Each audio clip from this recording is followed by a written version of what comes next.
In 1993, Congress buried a provision inside the United States tax code that let certain investors pay zero, not a lower rate, zero, on capital gains up to $10 million.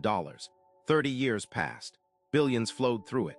And the financial press, the banks, and every advisor your family ever trusted stayed almost completely silent about it. That silence was not an accident. By the end of this, you'll understand exactly who it was designed to protect. The law is called Section 1202. It was written into the Internal Revenue Code in 1993, tucked inside the Revenue Reconciliation Act, a piece of legislation so dense that most tax attorneys never read past the first 100 pages. It was labeled Qualified Small Business Stock.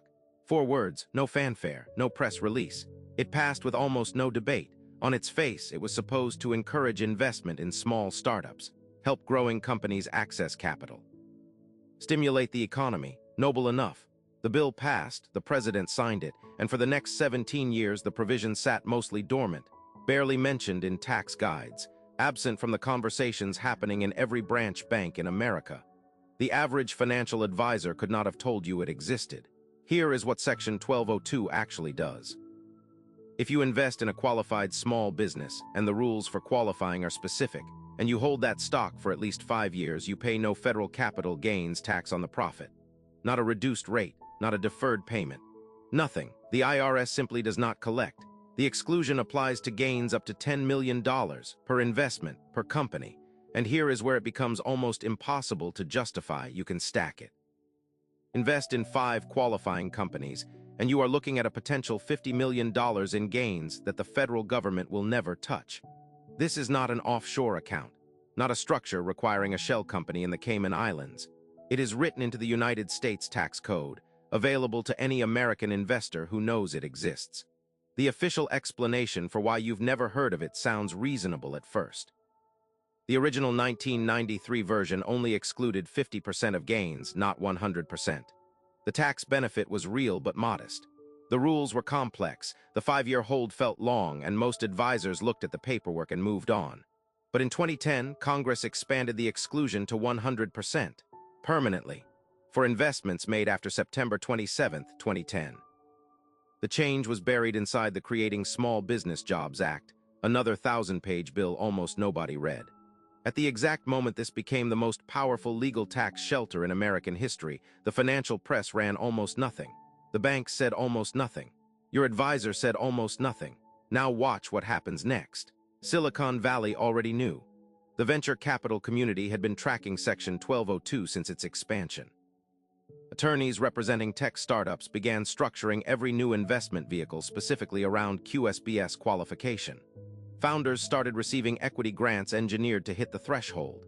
By 2015, some of the largest capital gains events in American history, exits from companies that generated 9-figure returns, were reporting zero federal tax liability, not because of fraud, because of Section 1202.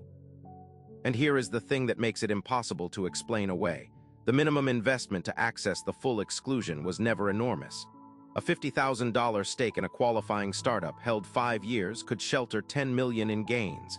The barrier was never the money. The barrier was the information. Someone had to tell you the name. The advisors at the large banks did not teach this. Not because it was illegal, it was not. Because the same banks were selling clients tax-managed funds with fee structures that generated revenue. A provision you access yourself generates nothing for them.